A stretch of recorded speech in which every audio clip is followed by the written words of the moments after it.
हर खबर पर होगी आपकी पकड़। डाउनलोड कीजिए एबीपी लाइव ऐप। दिल्ली में एक बार फिर प्रदूषण का खतरा बढ़ता जा रहा है और प्रदूषण की समस्या के साथ साथ प्रदूषण को लेकर राजनीति भी गर्माती जा रही है। और इन तमाम चीजों के बीच में एक सबसे बड़ी चुनौती उनके सामने है जिनको दिल्ली के पर्यावरण को संभालना है, जिनके हाथ में ये पूरी व्यवस्था है। दिल्ली के पर्यावरण मंत्री गोपाल राय, जो आजकल हमें काफी एक्शन मोड में दिखाई देते हैं। सर, कई सारी जगहों पर हमने आपको साइट्स पर जाते हुए देखा, फाइन लगाते हुए देखा। कितना फायदा मिल पा रहा है, कितना आप लोगों को लग रहा है कि इन कदमों से प्रदूषण को रोकने में आप कामयाब हो पा रहे हैं? देखिए, दिल्ली के अंदर प्रदूषण को लेकर के पिछले 5 साल से सरकार लड़ रही है और उसका परिणाम हुआ कि पिछले साल 25% प्रदूषण लेवल कम हम कर पाए। लेकिन इस बार जिस तरह से कोरोना की सिचुएशंस है और उसमें प्रदूषण का लेवल बढ़ने पर लोगों के लिए खतरे बढ़ सकते हैं, इसलिए दिल्ली के मुख्यमंत्री अरविंद केजरीवाल ने इस बार प्रदूषण के विरुद्ध युद्ध का ऐलान किया। और सरकार इसीलिए चौतरफा जो भी स्रोत हैं प्रदूषण को पैदा करने के लिए, उन सभी स्रोतों को ख़त्म करने के लिए पूरी तरह से काम कर रही है। और उसी के तहत दिल्ली के अंदर एंटी डस्ट कैंपेन शुरू किया गया है। हमारी कोशिश यही है लोगों को एक मैसेज देना कि अगर आप दिल्ली के प्रदूषण के साथ अगर आप सहयोग कर रहे हैं तो सरकार जो है सख्त कार्रवाई करेगी और किसी को बख्शा नहीं जाएगा। एक जो एंटी डस्ट कैंपेन की आपने बात की, एक नई मुहिम आप लोग ये भी शुरू कर रहे हैं, रेड लाइट ऑन गाड़ी ऑफ, जिसको लेकर काफी बड़े पैमाने पर तैयारियां चल रही हैं। क्या तैयारियां की जा रही हैं और इसमें गांधीगिरी का भी समावेश आप लोग कर रहे हैं? जैसे PM10 और PM 2.5 जिसको हम बोलते हैं वैज्ञानिक भाषा में पोल्यूशन के जो कण होते हैं, उसमें जैसे डस्ट का रोल होता है उसी तरह से व्हीकल पोल्यूशन होता है। व्हीकल पोल्यूशन को कम करने के लिए एक ये नया मॉडल दिल्ली के अंदर पहली बार एक्सपेरिमेंट किया जा रहा है, क्योंकि अभी दिल्ली में 1 करोड़ गाड़ियां रजिस्टर्ड हैं। उनमें से जो रिसर्च आया कि लगभग 15 से 20 मिनट डेली हर गाड़ी चौराहों पर जो है वो फ्यूल बर्निंग करती है।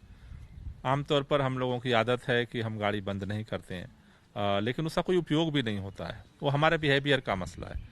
तो कल से 21 तारीख से दिल्ली सरकार जो है रेड लाइट ऑन गाड़ी ऑफ कैंपेन शुरू कर रही है, जिसमें दिल्ली के 100 मुख्य जो चौराहे हैं वहाँ पर 2500 मार्शल की नियुक्ति हो रही है।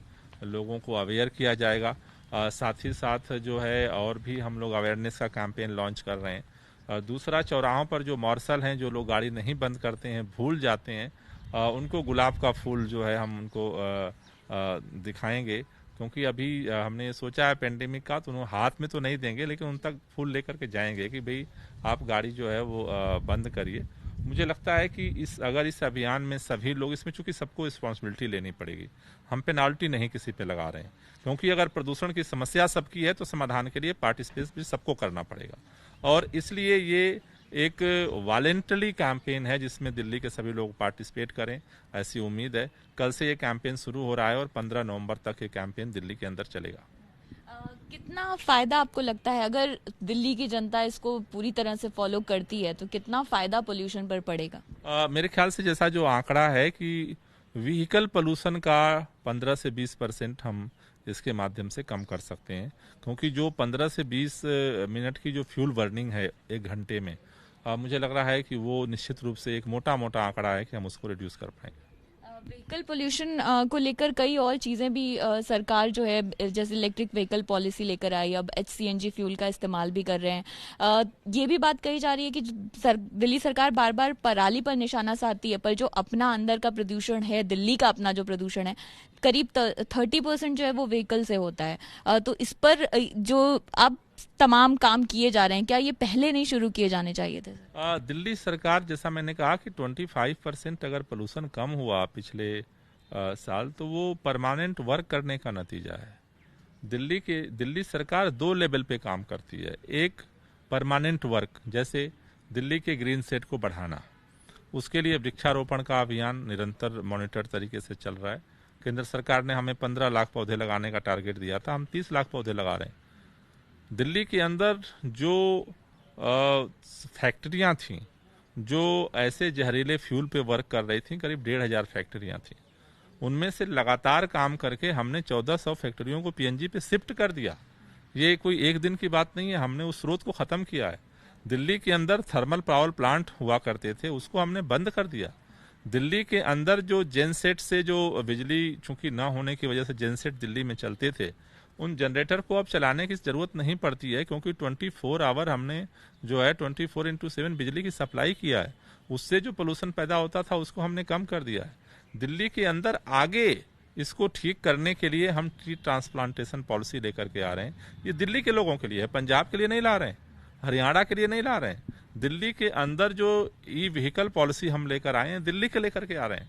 तो दिल्ली के परमानेंट सोल्यूशन के लिए दिल्ली सरकार बहुत सारे काम कर रही है।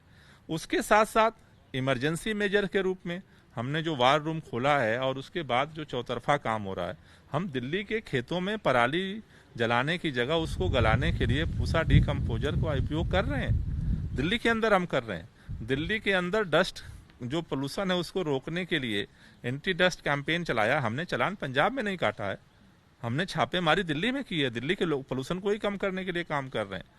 अब दिल्ली के अंदर रेड लाइट ऑन गाड़ी ऑफ कैंपेन जो हो रहा है व्हीकल पोल्यूशन को कम कर, दिल्ली के अंदर हो रहा है। तो मेरे ख्याल से दिल्ली के अंदर पोल्यूशन कम हो हमारी पहली प्राथमिकता है।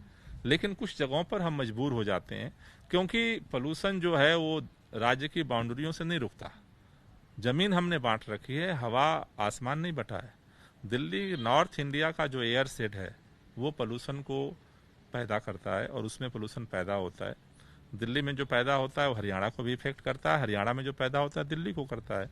इसलिए पराली से जलने से जो पैदा हो रहा है पोल्यूशन, वहाँ हम असहाय हैं। इसलिए निवेदन करते हैं बार बार, जो 11 थर्मल पावर प्लांट दिल्ली के चारों तरफ लगे हैं उससे दिल्ली की हवा जहरीली होती है। इसलिए हम निवेदन करते हैं उसे बंद किया जाए, ईंट भट्ठे बंद हो, हम ये निवेदन करते हैं।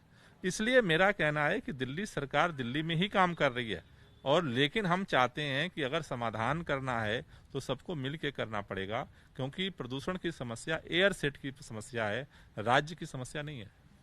ये जो तालमेल है सर, क्योंकि प्रदूषण की समस्या आपने कहा सबके बीच जब तक तालमेल नहीं होगा, इस पर हमने राजनीति भी बहुत देखी। आपको केंद्र सरकार से और पड़ोसी राज्यों से कितना सहयोग मिल पा रहा है दिल्ली सरकार को? पिछले दिनों आपने भी हमलावर होते हुए कहा था केंद्र सरकार को कि वो पड़ोसी राज्यों की प्रवक्ता की तरह बात ना करें। तो ये तालमेल क्यों नहीं बैठ पा रहा है सर? देखिए, उसके लिए सीरियस होना पड़ेगा, कहने से नहीं होगा। दिल्ली सरकार एक्शन मोड में काम कर रही है, केंद्र सरकार को आना पड़ेगा एक्शन मोड में।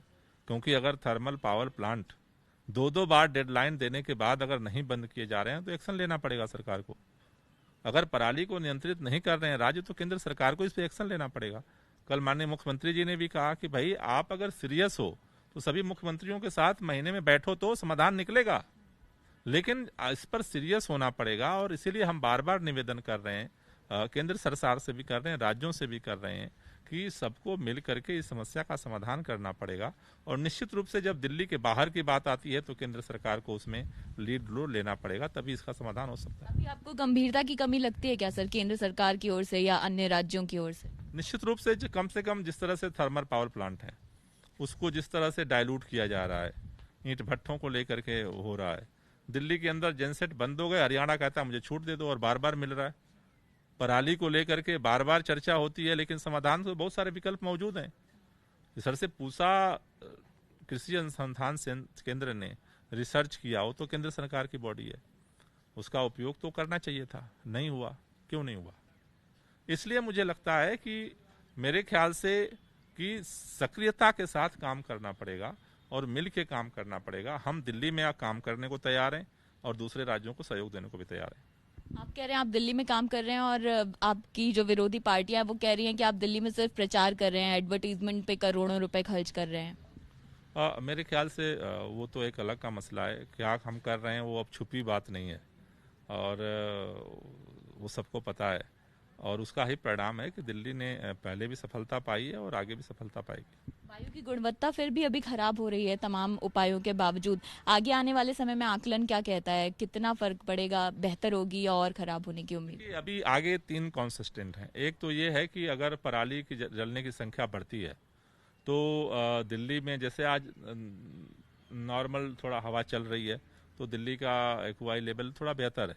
लेकिन अगर ये हवा बंद हो जाती है, पराली जलती है, और तो उससे निश्चित रूप से स्थितियां जो हैं थोड़ा सा और ख़राब होंगी। तो ये दो चीज़ों पर डिपेंड कर रहा है सारे अभियान के बावजूद कि वेदर कैसा होता है और पराली किस लेवल पे चलती है। तीसरा जो है वो नवंबर के महीने में दिवाली के समय का है। दिवाली के समय हमारा जरूर निवेदन है सभी दिल्ली के लोगों से कि जो दिवाली के पटाखे से जो प्रदूषण पैदा होता है वो हमारे हाथ में है, हम मिल करके इसको लड़ें और इसको रोकें इस बार।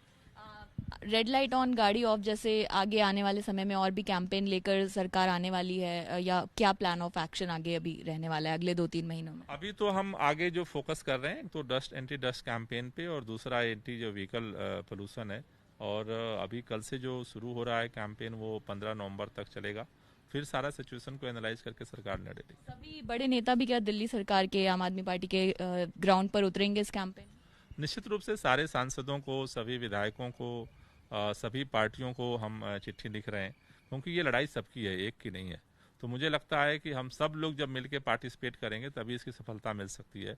कमियां निकालना बहुत आसान है, लेकिन पोल्यूशन को कम करने के लिए अपना योगदान देना मुझे लगता है कि ज़्यादा ज़रूरी है। और मुझे भरोसा है कि सब मिलकर के इसमें काम करेंगे और सफल होंगे। दिल्ली की जनता से कुछ कहना चाहेंगे? एक ही निवेदन है कि दिल्ली के अंदर कल से रेड लाइट पर जब आप अपनी गाड़ी खड़ा करते हैं तो आप उसे बंद करें। हो सकता है आपको 1 दिन, 2 दिन, 3 दिन दिक्कत होगी, लेकिन फिर आदत पड़ जाएगी। अगर रेड लाइट पे गाड़ी चालू करने की आदत है तो बंद करने की आदत पड़ सकती है। बस अगर आप रेड लाइट पे जाते हैं और 10 सेकंड से ज़्यादा का समय है रेड लाइट पर तब गाड़ी बंद कर लें। अगर 10 सेकंड है तो फिर गाड़ी बंद करने की ज़रूरत नहीं है। जो साइंटिफिक रिसर्च है, तो मुझे लगता है कि हम सब लोग, खास तौर से बच्चों से निवेदन करना चाहता हूँ, अपने पापा को, मम्मी को जरूर याद दिलाना कि लाल बत्ती जले तो गाड़ी बंद कर लेना। बूंद बूंद से सागर बढ़ता है और ऐसे ही छोटे छोटे कदमों से, छोटी छोटी सावधानियां बरतकर हम मिलकर दिल्ली की इस हवा को साफ कर सकते हैं, ऐसी उम्मीद जताई जा रही है। और लगातार दिल्ली सरकार की ओर से भी कई कदम उठाए जा रहे हैं और एक नया कैंपेन दिल्ली सरकार जो अब शुरू कर रही है, रेड लाइट ऑन गाड़ी ऑफ, उसको लेकर तैयारियां पूरी कर ली गई हैं। कैमरा पर्सन आशीष सक्सेना के साथ अंजलि सिंह, एबीपी न्यूज, दिल्ली।